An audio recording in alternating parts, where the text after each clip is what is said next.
Bom dia a todos.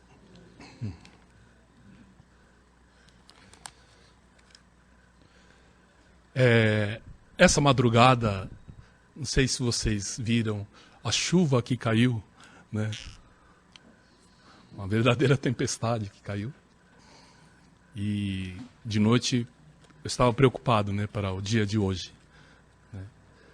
E que vocês devem ter percebido exatamente às 10 da manhã, o horário em que ia começar o culto, bateu um leve sol, quer dizer, houve uma abertura, apesar dessa densa nuvem, houve uma pequena abertura e o raio do sol bateu aqui, na frente de vocês. É como se, apesar disso, a purificação, limpeza, chuva, Deus falando assim, eu estou aqui, né? Eu estou aqui e eu estou com vocês, né? Essa necessidade da fé em que sempre Deus está presente. Por isso, nós estamos aqui lançando o Cototama, a revista da igreja, com um encarte.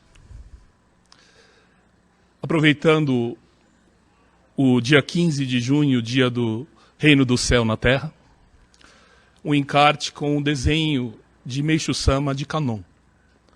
Então ela está na revista, ela está assim destacável, né? Então pode ser colocado em porta-joia, porta-retrato, né? Colocar no escritório, ou colocar num quadrinho, colocar no quarto das crianças. Ou melhor ainda, dar de presente a alguém, explicar mais ou menos, no momento que precisar, a pessoa pedir, orar, né? Pedir a Kannon. Porque esse primeiro estrofe do Salmo, né, de Meishu Sama, é justamente o coração de Kannon. Estou disposto a satisfazer nos mínimos detalhes aos inúmeros desejos dos seres humanos. Então esse é o coração de Kannon. E com isso, com esse coração, a pessoa pedindo, né, acontece. Ou seja, o seu pedido se realiza. Mas para nós que estamos, para um começo de uma espiritualidade, é o primeiro passo, onde a pessoa sente uma presença invisível, uma força exterior, uma força invisível, de que não é controlável por ele, uma coisa externa. Então, é o primeiro passo para a espiritualidade. Mas para nós que já estamos há um tempo estudando, é importante sempre ver no todo, né? Ao longo prazo. Porque o que acontece? Às vezes a gente, na nossa visão imediatista, né, às vezes acaba concluindo como sendo ruim algo. Tem uma história muito interessante de um homem que gostava, tinha um sítio tudo, e ele amava o cavalo que ele tinha. Gostava muito desse cavalo. Aí um belo dia esse cavalo fugiu. E aí o vizinho veio consolar e falou assim, puxa, que triste, eu vim aqui solidarizar com a sua perda. Você está triste? Eu falei, foi bom, foi muito ruim, né, o que aconteceu. Aí ele olhou para a pessoa e falou assim, talvez. Com um leve sorriso falou, talvez. Aí um belo dia esse cavalo voltou, trazendo consigo 5 cavalos selvagens esposas. E trouxe essa riqueza. Aí o vizinho veio de novo e falou, que bom, né? Olha que graça, olha que coisa boa. Ele falou assim, talvez. Aí o filho dele viu os cavalos selvagens e montou no cavalo selvagem. E no que é selvagem, jogou ele e ele quebrou a perna. Aí lá vem o vizinho solidarizar e chegou e falou assim, puxa, que pena seu filho quebrou a perna, né? Falei, talvez. Aí, passaram um tempo, veio o comunicado do exército, convocação dele. Mas pela perna quebrada dele, ele foi dispensado. Quer dizer, esse é um longo prazo, né? Se a gente ficar só na hora que ele perdeu o cavalo, é uma visão muito curta, né, do pedido.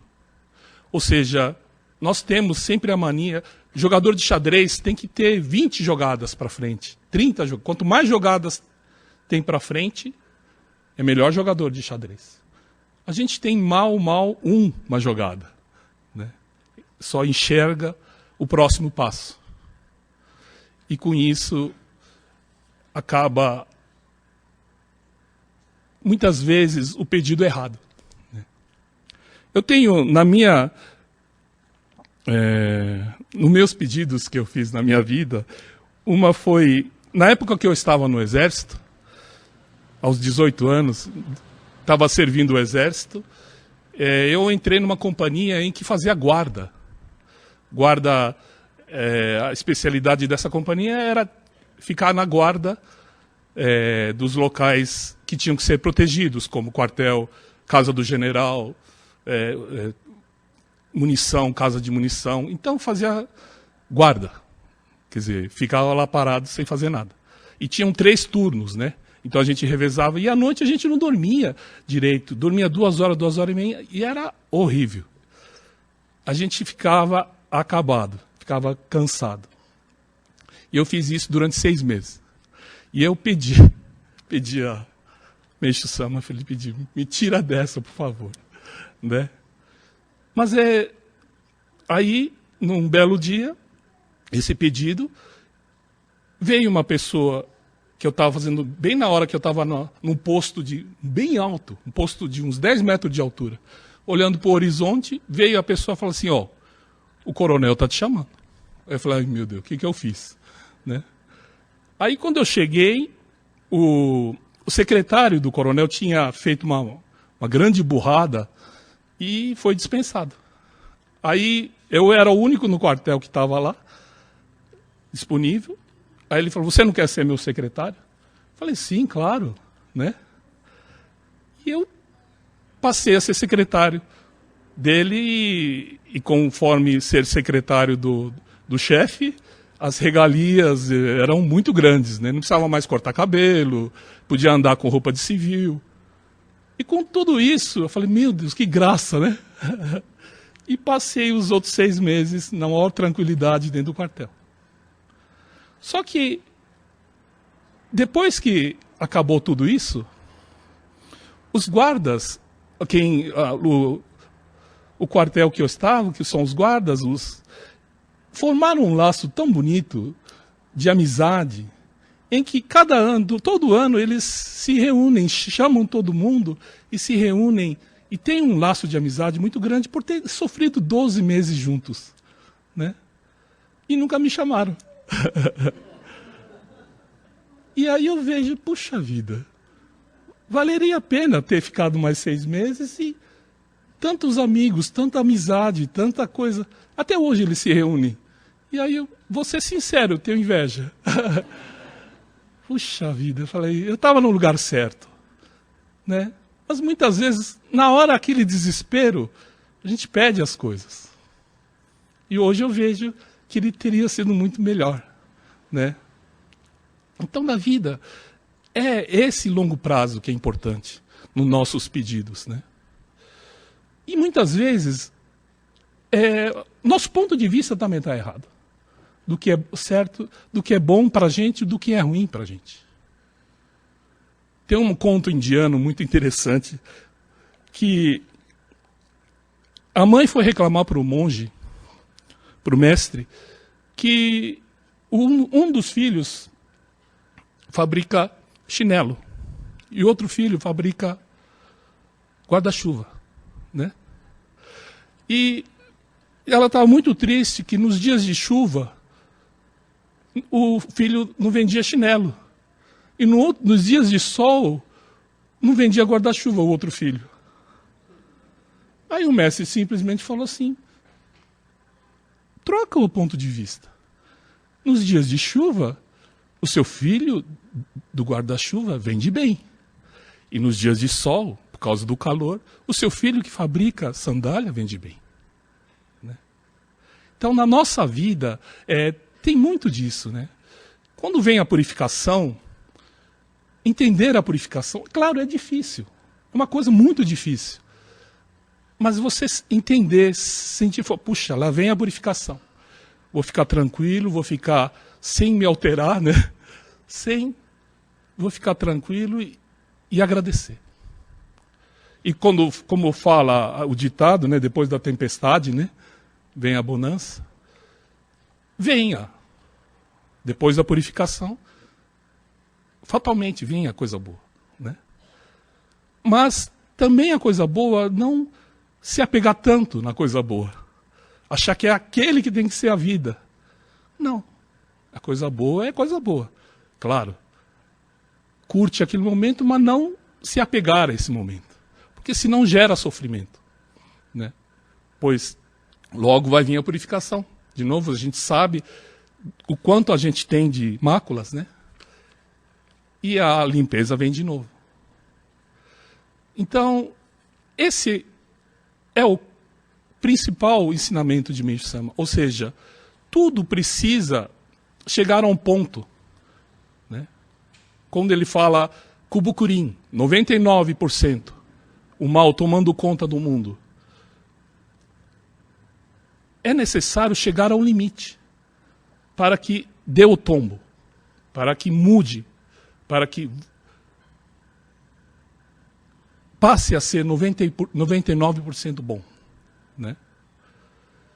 É necessário, e a gente está passando um momento bastante difícil na nossa vida política, principalmente econômica, em consequência da política, e muita gente está ficando espiritualmente caído, espiritualmente triste, pelo que se sucede. Né? Aparece, todo dia aparece. Né? Igual o Meishu Sama fala, que puxa uma rama de batata doce e vem. Vem aquela, vai longe, né? Aparece muito. E aí essa tristeza vem fatalmente no nosso coração, né? De que parece que não tem fim, parece que não tem solução. Mas se nós estamos chegando à beira do impossível, é sinal de que vai dar um tombo, né? Vai dar a virada. E essa fé que a gente precisa ter. Né? Porque é difícil, né? Bastante difícil. Mas por que nós estamos todos juntos, né, no Brasil? Ontem, na Suíça, falou que agora vai ter uma lei na Suíça que cada um, fazendo ou não fazendo, trabalhando ou não trabalhando, vai ganhar 8 mil reais. E isso vai para o congresso deles lá para ver se aprova uma lei dessa. Né? Mas tem gente que nasce num país que já nasce devendo. Né? Tudo isso é kármico. Né? Entender o nosso karma e não jogar, não cuspir para cima, não amaldiçoar a criação, né? Por tais eventos. É importante sabermos que, de alguma forma, a gente tem uma mácula nesse sentido. E é preciso, juntamente com todos aqui do Brasil, eliminar essa mácula. Então, esse tipo de visão é necessário para que a gente entenda as coisas muito mais profundo, né? A vontade de Deus. No final, você vai entender, né? A gente entende. Muitas vezes muitas jogadas para frente. E aí a gente fica de boca aberta quando as coisas acontecem. Né? Mas o primeiro passo da espiritualidade é limpar o nosso coração. É limpar o que tem de sujo dentro da gente. E olhar sem medo para dentro de si. Né? Tem um muito bonito conto, história árabe, em que dois amigos viajando no deserto brigaram feio, e o mais velho, o mais forte, bateu no outro, nessa briga. E aí ele, muito triste, muito magoado, pois era a pessoa que ele mais ama, né, esse amigo, ter batido nele, então ele escreveu na areia: meu melhor amigo, a pessoa que eu mais gosto, me bateu. E ele viu, né? O que bateu, viu isso. E passaram dias e meses. Num belo dia ele estava num oásis nadando, começou a se afogar. E aí esse amigo dele foi lá e salvou a vida dele. Aí ele procurou uma pedra e esculpiu os dizeres: o meu melhor amigo, a pessoa que eu mais amo, salvou minha vida. E aí ele ficou curioso e falou: por que você escreve na areia e aí na pedra?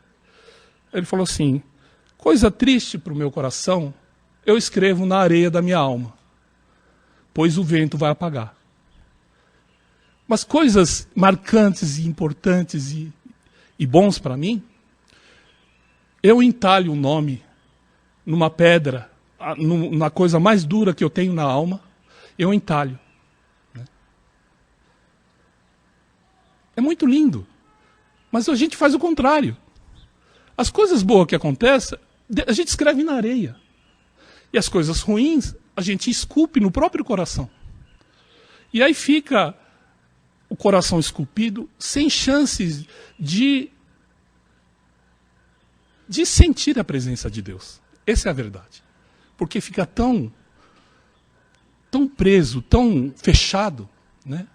Tão machucado, que o principal, que é o começo de toda a espiritualidade, a gente não consegue dar. O primeiro passo, que é sentir. Né?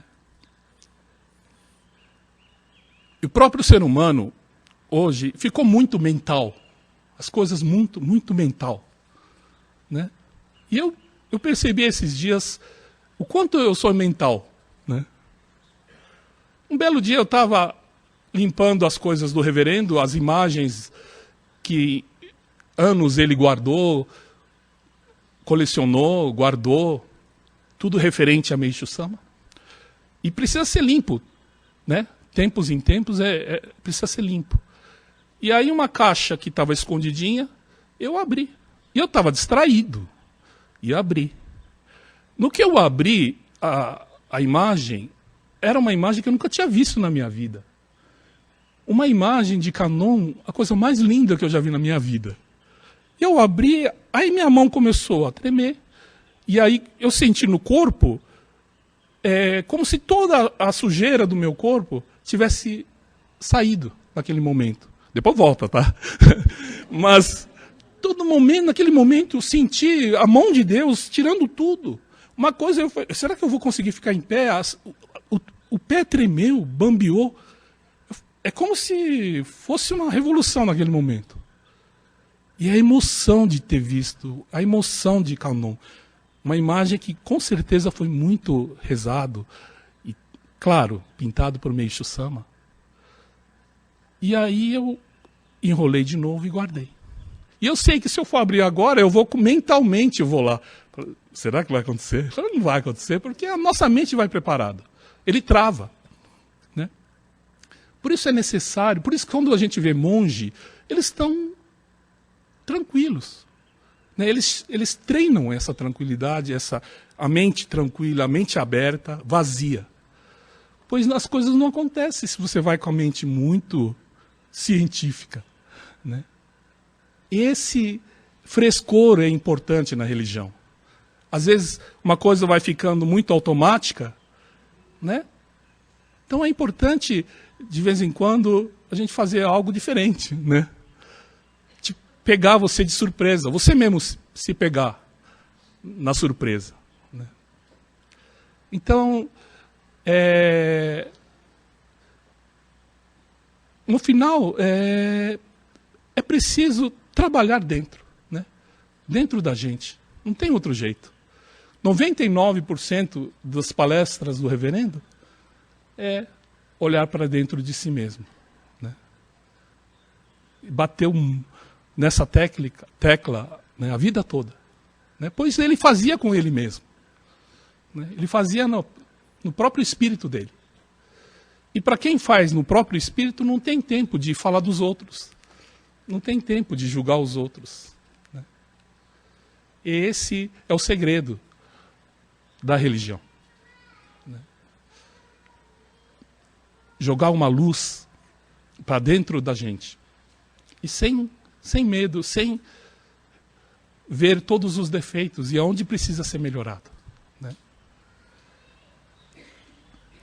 Porque, às vezes, esse do cavalo, né, ele fala talvez.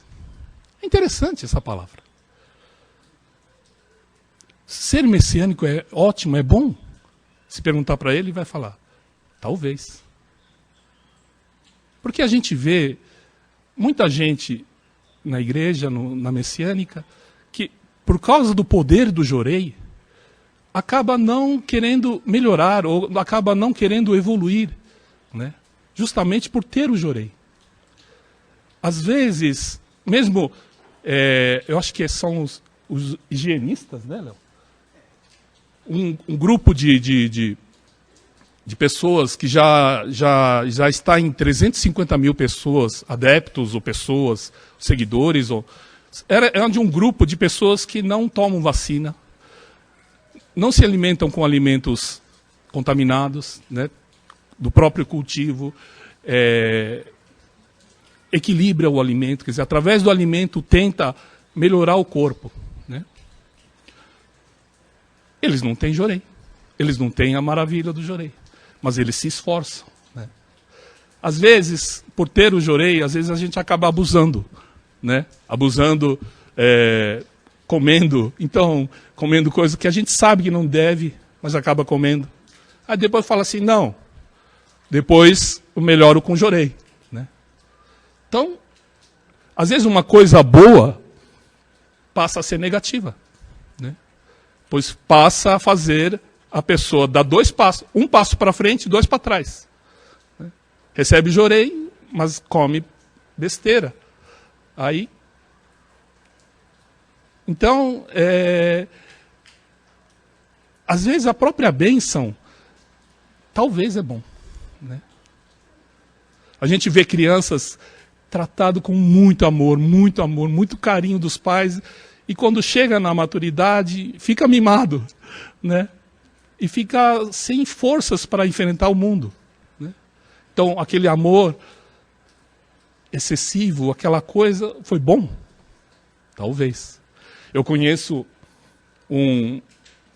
uma pessoa que é órfão, ficou em orfanato, e ele dá muito valor à amizade, por fato de não ter tido pais. Ele estima muito a amizade, a família que ele tem, a amizade. Então ele ter sido órfão foi bom? Talvez. Né? Então, é tudo como a gente encara, é tudo como a gente vê, né, a situação que acontece. Podemos levar para o lado negativo ou para o lado positivo. Tudo na vida. Mas a tendência do mundo, ou seja, do universo, é sempre de evolução. E se a gente deixar aberto a essa energia do universo, sempre vai ser para a evolução de cada um da gente. E se a gente entender isso no fundo do coração, a gente aceita. Né? Sabe que é para melhorar. E a gente sabe, né, que a proteção de Deus, de Meishu Sama, a gente é mimado, né? Vocês todos, nós todos, né? Somos mimados, né? Na hora H a gente é protegido, né? Na hora que mais precisa, acontece as coisas que a gente precisa, né? Esse é amor de Kannon. Né? Ele mima o ser humano. Né? Todas as histórias, lendas de Kannon, sempre é dele oferecer o próprio corpo, ou seja, o próprio bem-estar, ele nem pensa. Ele oferece o corpo. Ele dá a favor da sua salvação. Né? Todas as lendas é assim. Ele se parte em 1000 pedaços para dar um pedaço para cada um. Tem uma lenda assim. E aí de cada pedaço forma um Canon, também com 1000 pedaços, ou seja, 1000 braços.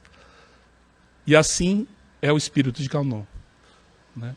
E podemos dizer aqui no ensinamento que Jesus, né, foi o Canon do Ocidente. Ou seja, ofereceu o próprio corpo, né, para a salvação do ser humano.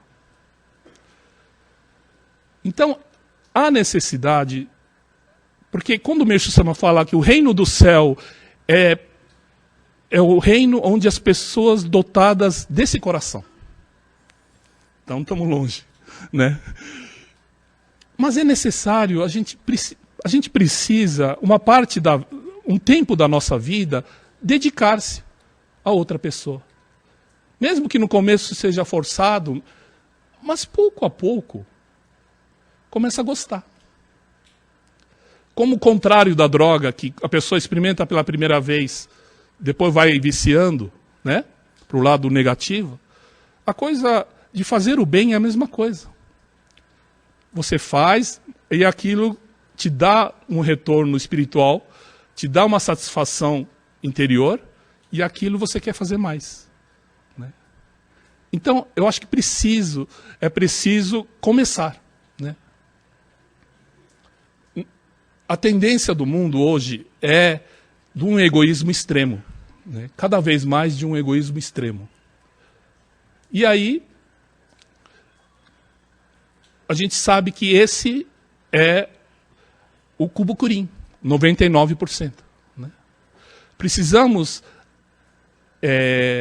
procurar dentro da gente o itirim. É esse 1% que vai transformar a gente. Né? Se vai demorar para transformar, não tem problema. Mas a gente precisa achar esse pontinho dentro da gente. Esse é o começo. E aí, achando o pontinho, ele transforma os outros 99% da gente. Mas precisa procurar esse pontinho. Nesse ponto, nada melhor do que a dedicação. Né? Ministrar jorei, né? Fazer virtude oculta. Né? Tudo isso é em busca desse pontinho da gente. E a partir desse pontinho, tudo acontece. Você fica uma pessoa mais feliz, uma pessoa mais completa, você passa a ser você mesmo, ou seja, o seu eu verdadeiro. Né? Não esse eu que é colocado no mundo. Né? Você acha que você é assim. Não. Né? Isso é uma forma dos negativos levarem vocês todos para o objetivo deles. Né? Mas não. A procura desse 1% é através da dedicação. Né? Então vocês todos já devem ter tocado nele. Vocês já devem ter achado esse 1%. Vocês já devem ter acordado ele. Mesmo que ele durma de novo, você sabe que está lá. Né? E cada vez mais está mais difícil. Precisa de uma perseverança, ou seja, de uma energia, de uma disciplina. Eu conversei com uma pessoa de uma outra religião, do Nichiren.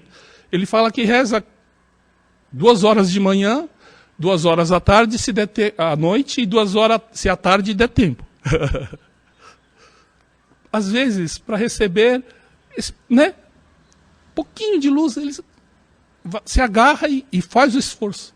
A gente, em 10 minutos de jorei, já recebe, né, 100 vezes mais do que a pessoa. Mas cadê a nossa vontade? Né? Cadê a nossa... Fica tudo muito fácil, né? Fica tudo muito mimado. Né? Então, eu acho que fazer a nossa parte, daqui para frente, fazer a nossa parte, né? E como em agradecimento a tudo isso, dia 15 agora, né? O reino do céu na terra. É o dia em que foi tudo esclarecido. O porquê de tudo, né? Porquê do mal, porquê que aconteceu tudo isso?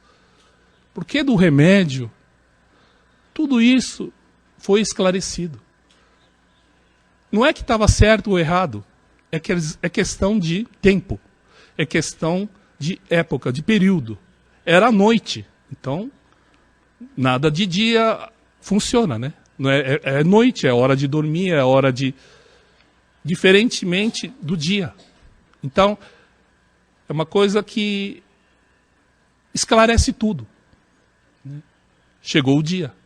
É outros tempos, né? É outro jeito de viver, né? Então, em comemoração deste mais enigmático, sei lá, mais misterioso dos enigmas de Deus, né? Foi desvendado. É desse dia. E a partir desse dia, tudo clareou. Então, convidamos a todos para esse dia muito significativo, muito importante para todos nós, né? Muito obrigado a todos.